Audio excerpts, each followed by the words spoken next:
Good afternoon, everyone. Good afternoon, Minnesota. I'd like to just start by commenting on the charges that were brought today by Attorney General Ellison in their office. We're certainly grateful for that, as I said the other day, in making the move to have the Attorney General Ellison as the lead on this case. That you have the right person, and this is a step today that the public wants to see. Our justice system needs to make sure that justice is served. I would point out that the Floyd family is in town. Tomorrow will be a day of mourning and celebration of George Floyd's life. But I think it's critically important for them to see, and for Minnesotans to display to them that there's another side to us and to this state that they did not see last Monday night. And so I want to again thank folks for continuing to raise your voice, for continuing to seek justice, and also for making sure we balance that public safety element of this. But I also want to note, I said earlier this morning, and I truly believe this, I think this is probably our last shot as a state and as a nation to fix this systemic issue. This rage that you saw, and the violence excluded from it, those who chose to go down that path, the message is now here in Minnesota for the last 5 days, come back to the issue at hand, which is the systemic issues and the systemic racism and the lack of accountability up and down our society that led to a daytime murder of a black man on a street in Minneapolis. And it sure isn't isolated to here, because as this exploded across the United States and the world, it's very clear that there's a lot more to this. And communities have been telling us that. And I just want to say, as the justice system does its thing, yesterday, our side of the separation of powers and the balance of powers, we used executive powers to start a civil rights and human rights investigation into the Minneapolis Police Department. And the thing that I think all of us are seeing, when our system of democracy works right, the will of the people is reflected. Not a rush to judgment, not a majority stomps on everything else, but the sense of when change is there, people rise up. And I think it's important. I saw former President Obama mention about when you're looking out in those streets and what is labeled either protesters or demonstrators, I think he's right about this. That's the improper designation. That is called the future that was out there in our young people. That is where we are going. And I stood today with a young man, and I think about how's he going to view the future and how are he going to see what we need to do. So generations have heard folks come up and say, and when we've made progress, I certainly don't want to deny that. We've made progress from the Voting Rights Act and things, but progress didn't keep George Floyd alive, and progress didn't keep those people out of the streets. They're not looking for just progress, they're looking for transformational change. So what I would say to Minnesotans, we got a unique opportunity. This is on us. The center of gravity for this is down on 38th in Chicago. The center of gravity lies in this state. This is going to be upon us. Again, what that legacy looks like. But we're going to come back into special session next week. And for those of you who have fought this issue, pick your issue. Pick your issue that led to this. We have major post-secondary educational institutions that graduated 0 teachers of color. Tens of thousands of students. We can't find a teacher that looks like the kids they're teaching. You don't need another one that looks like me. You need somebody who's in there. All the research shows that. If we're going to close the achievement gap in Minnesota, we're not going to blame it on the kids. We're going to blame it on us not putting emphasis on putting teachers in front of them. We still have issues we dealt with. We have home titles that have covenants. Now, people say it wouldn't be held up in law, but it's on paper. You can't sell to a colored family. We have social determinants of health. You are born in this state, 2 babies sitting next to each other in the hospital. We can predict which one's going to live longer by the color of their skin. not by genetics, not by the background. And we have financial institutions that still make it difficult for African American families to have home ownership. The number one thing for middle class people that develops wealth. And when would say this to you out there, this is not an issue. I always used to hear people say about this. We got an achievement gap in communities of color, in black communities in our schools. No, we don't. We have an opportunity gap and an achievement gap in the entire system. If somebody's left behind, it is going to have repercussions. And we saw last week what the repercussions were. So this fierce sense of now and the fierce sense of urgency, for some of you out there who have fought this, for those that are out in the streets, again, like I said, pick your issue. If the issue is there's not enough teachers of color, we got an opportunity next week to author a piece of legislation, pass it, and I'll sign it. It'll be done by next Friday. You worried about bail reform? These are what the communities are telling us. This is what the people of color and indigenous caucus is telling us. We need bail reform and fines. We pull people over, we fine them, they can't pay the fine, we take their car, they lose their job, they can't pay for rent, and they're homeless. What was the purpose of the fine? What was the purpose of where we were going? It's taken us so long, we finally have treatment courts that recognize that but by the grace of God goes each one of us. So give people the opportunity. Quit criminalizing some of the things that we know there's services that could help and add back to the community. So my call to action on this is on us. And I don't think things just happen by chance. I'm not sure there's anywhere else in the country that their legislators coming back next week. So you're going to get to see an opportunity next week how serious people are about getting this done. Because I will guarantee you there will be bills put on the floor and put to a vote. Yes or no, put your money where your mouth is and send it forward. That's the change that people are asking for. That's the change that can happen in what we do. We already see the change happening out there of people cleaning up for one another, people building new coalitions, people talking about food deserts that don't need to be corporate stores coming in, but need cooperatives amongst the community so that it's shared back in and that shared wealth goes back into the community. Those are the fights that are going to be coming. So I would just ask all of you, tomorrow the world will turn its focus and the space will be created for the Floyd family. But it's also going to be very clear, if the belief is that this will finally just kind of calm down and everything will go back, I certainly don't believe it. If you're out there listening to people, I don't believe it. And I certainly don't think the young people that are our futures believe it. So Minnesotans, I'm going to ask us once again to honor the curfew, 10 to 4. You have done perfectly. You have done everything that was asked of you. You've done it with an understanding that created the space for the dialogues. It created the space to bring the human rights and the civil rights issue forward on the police department. It created the space to let Attorney General Ellison bring charges forward today. It created the space for communities to start to heal and build coalitions. It created the space for legislators to put together a package that needs to be addressed. That's a positive thing. And then it lets us think about and get back to the things we need to do. I would mention again, we'll have a pretty aggressive plan of dealing with COVID-19 testing. We'll make sure, and again, I want to hear everybody not putting up barriers. You're not going to have to tell somebody why you're getting a test is because you were at a protest. That's not what we need to do. We need to make sure that people come down. If you thought you were there, you thought you were exposed, we'll be testing all of our National Guard and all of our folks as they issue out. We've still got this fight on. We're still in the midst of this, and we still have some opportunities to bend the curve. I think hopefully here in the very near future, I think we're seeing some good numbers. We need to talk about phase 3 of the reopening plan, getting back restaurants, getting back potentially some of these fitness centers, other types of activities that we're seeing. That's going to be imperative, as we knew all along.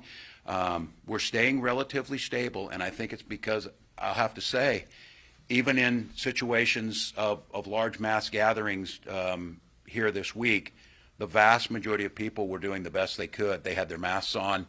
We're trying to hand wash, do those types of things. So we'll update a little bit here on where the current situation is and certainly take some questions. But I really, again, cannot stress enough that if it's not now, I'm not sure that will ever happen. So I would encourage Minnesotans, let's show them the best that we have. We've done this before. Let's make that move. Let's be the example of what happens, and let's let other folks start to see these things that we can do together will make a difference. With that, Commissioner Harrington.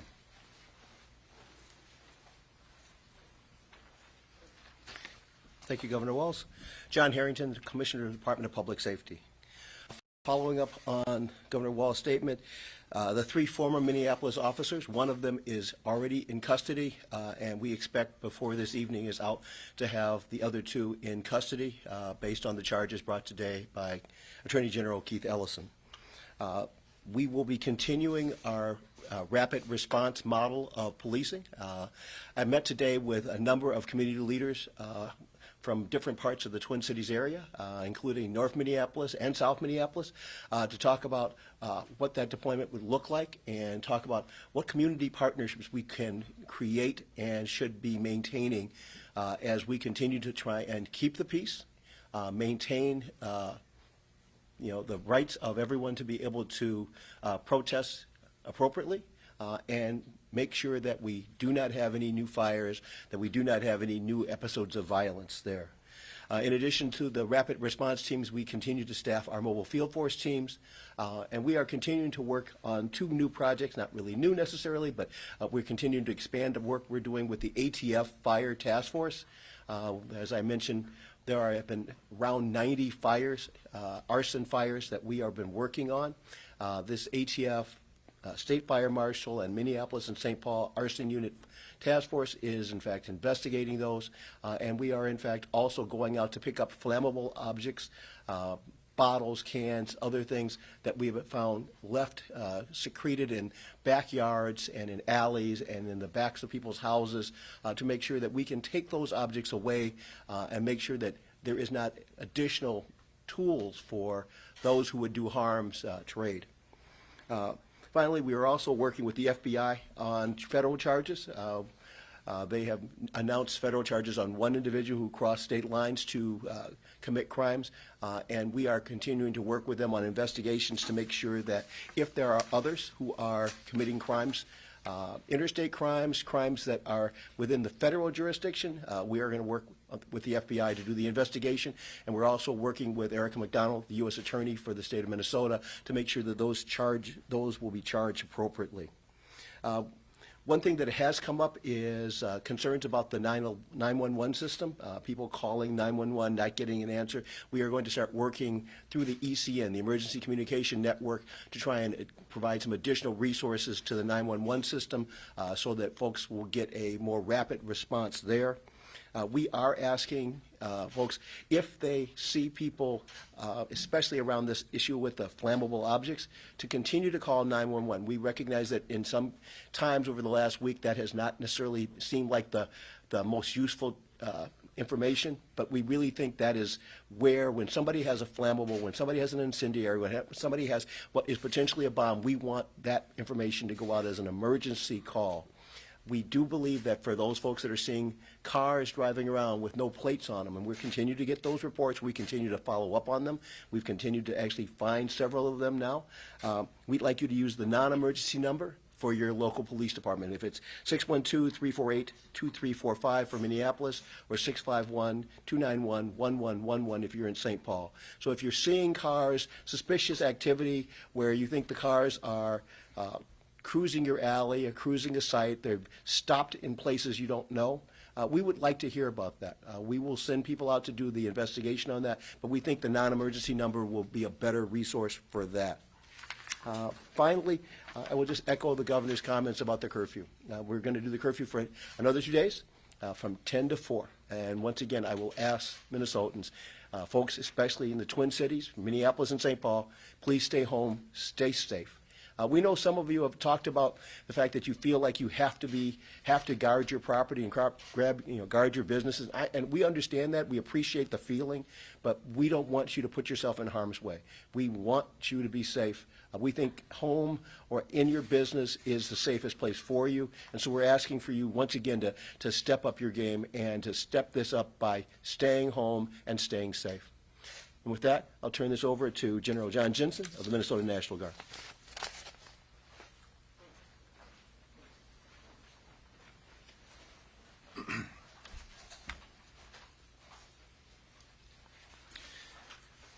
Good evening, everybody. Major General John Jensen, Minnesota National Guard. I'm the Adjutant General. Today, I spent the day traveling St. Paul, visiting my soldiers, checking in with them, checking in with our airmen who are performing missions across the city. And it was just a tremendous afternoon to be with them, to share with them their experiences this week.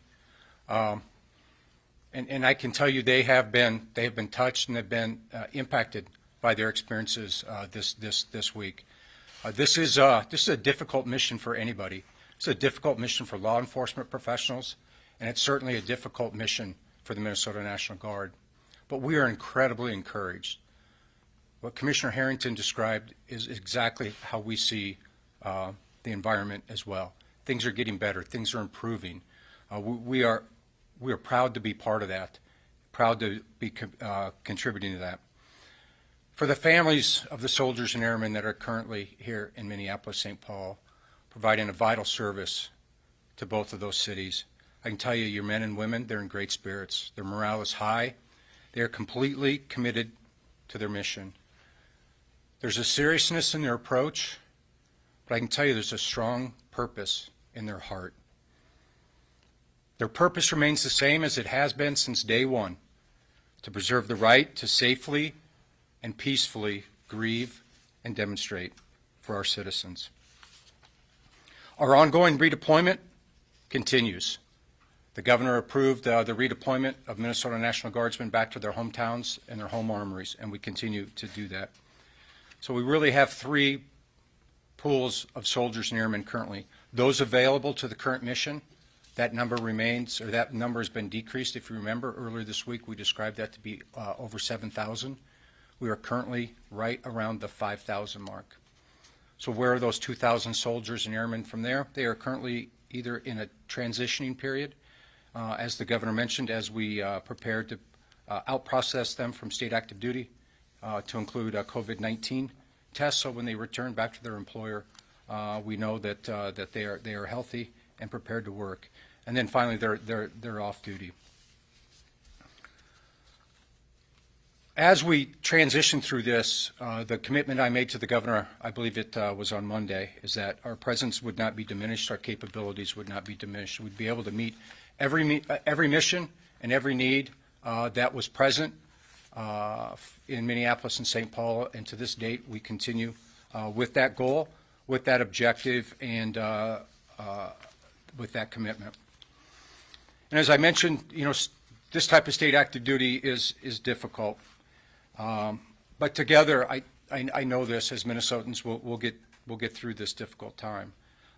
I would like to thank everybody out in the community who, as they drive by my soldiers and airmen, wave at them, thank them, appreciate them, and in many cases, try to feed them and water them. And to that, I thank you for that. All of us, though, working together is important, and that's what I'm seeing. I'm seeing that both on the security front as it relates to our police officers, National Guard, and State Patrol, and the community. We're looking for opportunities to help the community, and every opportunity that has become available to us, we have reached out. We've seen soldiers and airmen help neighborhoods pick up the remnants of violence. And as always, the Minnesota National Guard is here, always ready. Thank you.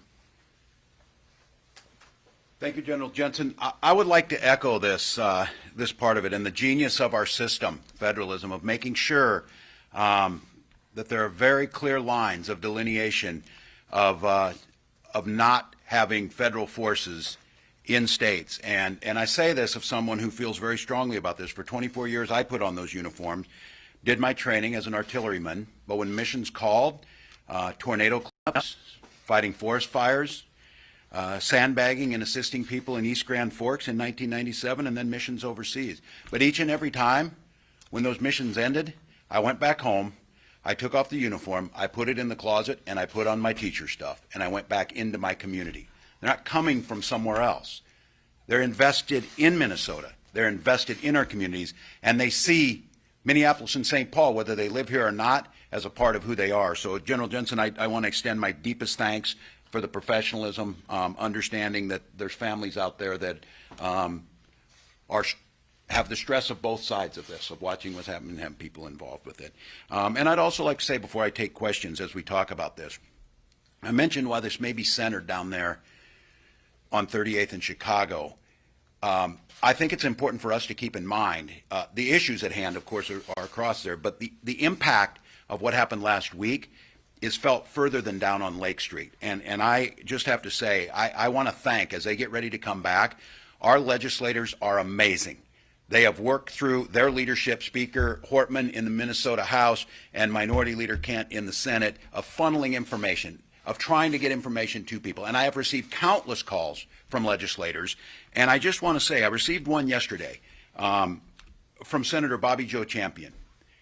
And he was breathing righteous fire about North Minneapolis. And he sent me 36 pictures of what's happened in North Minneapolis. And he's right.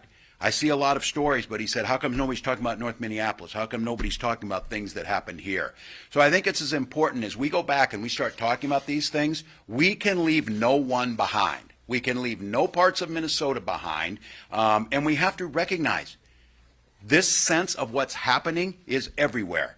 I took a call before I came in here from Mayor Judd in Moorhead, talking about conversations he was in with young people and things they wanted to see changed in their community. This is a point in history that must be seized. And with that, questions. Go. Tom, I'm going over top of you. There you go. Okay, go ahead. Governor, given your comments about wanting to fix systemic racism, will you have a specific proposal, an agenda, a list of things you want accomplished in that special session? Yeah, this is a great question, because this issue, and I think some of you covered it, around policing reform, criminal justice reform, it's something my wife, Gwen, worked on in prisons. We talked about that.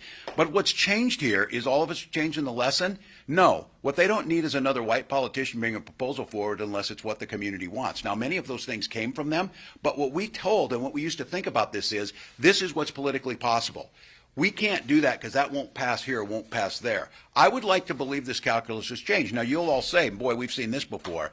I'm just think it's going to be very telling next week when proposals that are coming out of the community that are best practices, that are shown in places like Camden, New Jersey, have made a difference in how police violence, talking to Commissioner Harrington and the community who did that, our proposals are going to mirror what's coming out of the community. My job in this is to use the skills that I have and the authority as governor to help move those things through. So we're looking where the Posse Caucus is. We're outreaching, and I was talking with the Council of African American Heritage on the phone last night. We'll be on the phone again before that, and I told them those are packages that need to be brought forward, and that's how we'll approach it. Tom? Governor, is it realistic to think in a short special session that you can pass meaningful legislation? Generally, the best legislation is not the fastest legislation. Then we stay there until we get it done. You've also got a pandemic to deal with and a lot of legislation regarding that, as well as a bonding bill. Could this become a very long special session? I think that potential is there, and I know that I believe it was from the Senate was talking about it's up to the Senate once I call them back. They can decide when they're going to go. In this moment, what we know needs to get done, I can't imagine going before we get work done. I can't imagine. We had the opportunity and we left, and you're right, we have pandemic. We have a budget, and we have to stabilize our state's budget. We have to think about further COVID funding, but these are the issues that are going to have to go hand in hand. If this is a time and we go back in session and say, boy, we really wanted to do something about home ownership, and but we just don't really have it done, I just don't think it's going to go. I've always said this, but people said, where's the leverage in the legislature? There's many different leverage points, but I've always said the strongest leverage is the people, and I don't think any of us in our lifetimes have seen leverage being exerted the way it is. So I could see us staying there till we get her done. You talked a little bit about putting Attorney General Ellison in charge of prosecution. Did he come to you? Did you come to him? And does it reflect a lack of faith in the Hennepin County Prosecutor's Office? Well, I don't think I would say that more than a belief that this was the way to go. I listened to a lot of people. I did go, and the Attorney General and I spoke.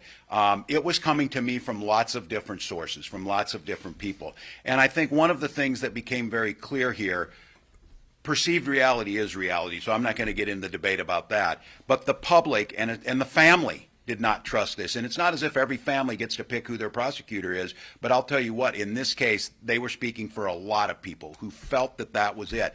I think in this case, to make sure that people feel the system, because it all goes back to this, that they do not trust the system. They do not believe the system works. They do not believe it works for them.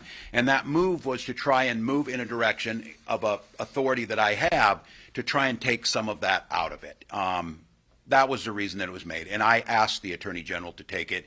And listening to him today, I think the sense of service and duty, he felt he needed to do so. I would let him say on that, but I did ask, and he was willing to do it.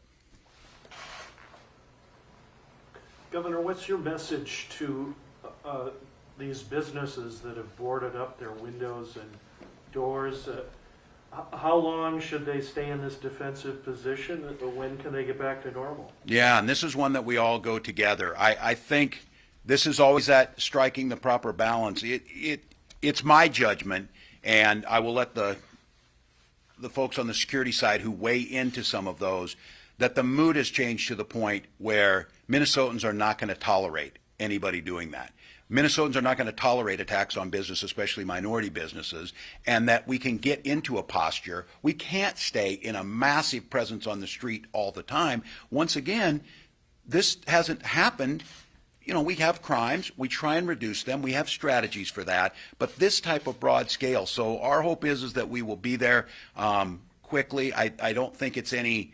We're looking at this, that tomorrow is going to have the attention of the world and a large number of people here. Again, it would, to me, I cannot fathom a world or anybody thinking that tomorrow is the place to dishonor the memory of George Floyd or stop the momentum that they've seen this week of changes and justice starting to be served out. So our hope is just as quickly as possible. And I think that's what's incumbent upon us, to use the science, but also the necessity, the situation has changed, to start thinking about phase 3 of reopening to try and time this pretty quickly. And I think more will come out on that.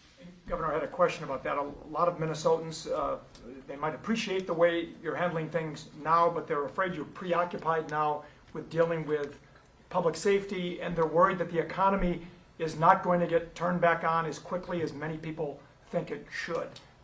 Your response to that, when might they expect some turning of Yeah, the thing I would tell them is continue to look at this. Our testing has remained the same. We've continued to process, and we've been out there reaching out to people.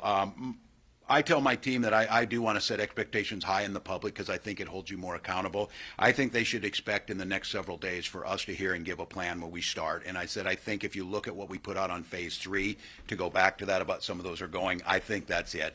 We're in a difficult time. We're at a pretty flat pace on COVID, but I think in this case we're going to have to strike that balance to start moving towards those things. Could that be bigger capacity at bars, restaurants, hair salons, and maybe happening even sooner than June 15th? I think there's a possibility with that. I don't want to set unrealistic expectations, but I think at this point in time I would rather err on the side of being very honest in this, you know, how we're talking about this and things are being gathered up. I will leave here and we'll have a conversation on this, so I'm ahead of my team a little bit on this, but it's my expectation and ask them. So I want to tell people, during the middle of this, we were still simultaneously, the Minnesota Department of Health and everything was doing exactly what they needed to do. The Department of over at DEED were doing their things. They have proposed a plan for the next phase that will be presented to me, I believe, this evening or first thing in the morning, and then we will try and do, because it was my goal that once we hit June 1st, that we would have a plan in place for the next one. And I think if it's possible, and if the situation is stable enough now to be able to go before that, we should do that. I don't know if that's the case of how they're going to present, but if that is possible, we'll seize that. Governor, can I jump back in time a few days? Sure. You had mentioned after the initial riots broke out that you were waiting for a request from the Minneapolis city officials before you came in. Tell me a little bit about, is there a specific law or procedure that would prevent you from sending the National Guard in? Yeah, I can talk to, I'll tell on the legal side of this. Well, Governor, don't point to me for legal advice. Let me tell you, I'm an infantryman. So the emergency management system in Minnesota works again. Counties and the cities of Rochester, Duluth, St. Paul, and Minneapolis have the ability to request state support to emergencies. Now, we're talking about the National Guard, but it could be any state agency. Okay, so I'm going to use the Minnesota National Guard as my example, but again, it could be any state agency. That request from their emergency management coordinator, again at the county level or in the 4 cities that I mentioned, comes through the state EOC, and there's a discussion and a dialogue between the entity that is requesting the capability and the state EOC and the emergency managers or emergency management team about that capability to ensure, because what we want to prevent is somebody to say, I want 500 National Guardsmen. Well, the first question always is, for what? To do what? Right? And so to ensure that we get the task correct and to make sure that the National Guard is actually the agency that should support that request. And then, of course, later is the numbers and the special equipment. So once that is discussed, and I'm brought in on that typically, to make sure that maybe the capability being asked for, we actually have those type of things. Once we work through that, Commissioner Harrington, Director Kelly, and myself, if it's a National Guard matter, then go to the governor. Say, sir, this is the request. This is what is needed, and our recommendation is this. And then it's either yes or no. And if it's yes, and the governor agrees, then there is an executive order that is published that the governor signs that actually then orders the National Guard into this role. And then the planning and the execution of that mission follows.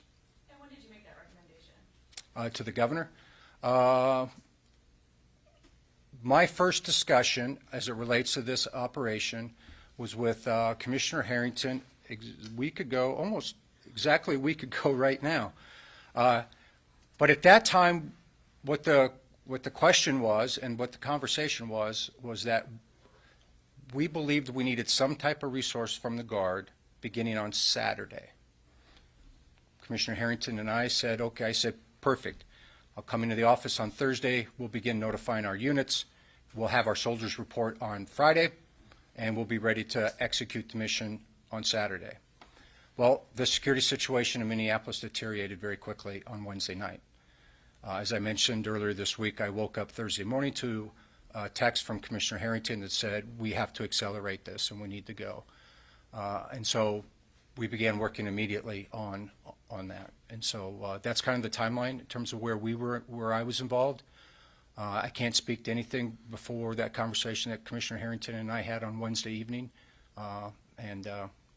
That's like I said, that's how I got involved going forward. One more question today, folks. Oh, sure. Each have one. Let's go 2. Go there and go, Tom. Yeah. Governor, what do you make of the mounting criticism of the Minneapolis Police Federation, and several labor groups have been calling for the president of that group to step down? Your thoughts? Well, I'm not going to get involved as far as that side of things. I would just say I'm very disappointed with the statements that have come out of there, and obviously other labor groups. I'm a labor person. Labor unions are meant to protect the middle class. Labor unions built the middle class. The labor unions I know were there to protect the George Floyds. They're not there to protect people who are now being charged with murder of George Floyd. So I think deciding to take the battle against your communities, and I'll just call this out in the aftermath of this, the need to try and sully the name of George Floyd with something he had done earlier in his life is despicable. It's beneath the dignity, and it sullies the names of folks who truly want to serve. So I think this will be a broader conversation. I don't want to make this that fight, but I think it would be disingenuous and a disservice to Minnesotans if I did not call it the way I see it, as where a major problem in this issue lies. Governor, 2 quick things. Will you look to Wisconsin a little bit to see what their experience has been like since they reopened their economy and things have not gone crazy with COVID-19? Yeah. Will that help inform and guide your decision making? And then secondly, can you tell us about your experience at 38th in Chicago today and what that was like meeting with people down at that point? Sure. On the first one, yeah, absolutely. We're looking at other states. I think one of the encouraging things is, and now it's a little bit, Commissioner Malcolm would tell me it's a little bit too soon, but Memorial Day weekend, it looks like in numbers, did not have a significant bump of going. And as I've said, now we have 90 days of knowledge about COVID-19. That's exactly what we're doing, and I think that's the point. I don't want people to get complacent, but I think we're at a point now where we're going to have to, again, make sure that everybody who needs that hospital space has it, but move a little bit in that direction. So I'm fairly confident, and I think when we do that, Minnesotans embrace that it's their responsibility. I was driving by the restaurants that are open and the sides, and they're doing it exactly right, and they've retrofitted they're ready to go. They're ready to do this.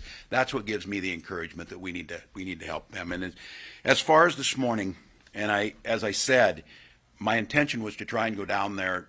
Just my wife, myself, Lieutenant Governor were there. I think it's important as a human being for me to be able to be in that space, because those of you who've been down there, certain places just have a gravity that kind of transcends time and where they're at. That place has already established that. It has had it. When people are down there in that mode and the things of looking at that wall and then looking at the street where it happened, I just wanted to go down there to make sure that as a human being I was viscerally feeling this in a very tangible way.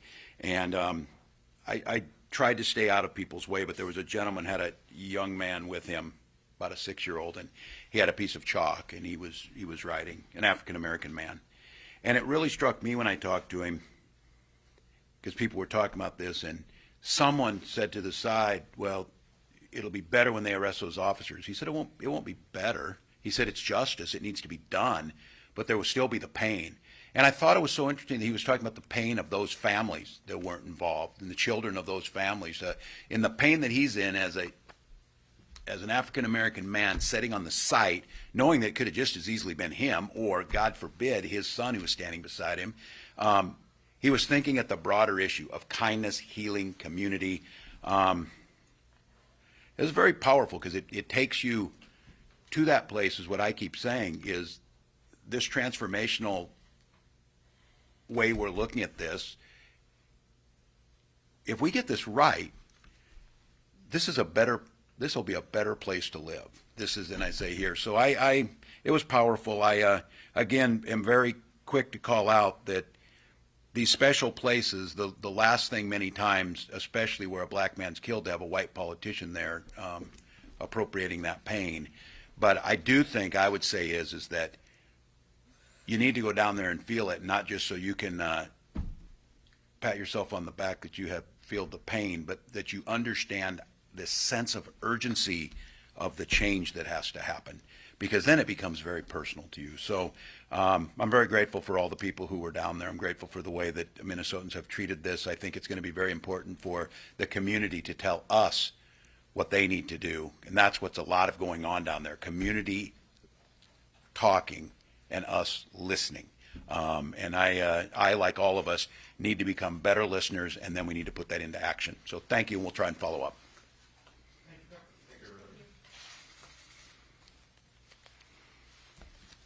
Thank you. Thanks, General. Thanks, John.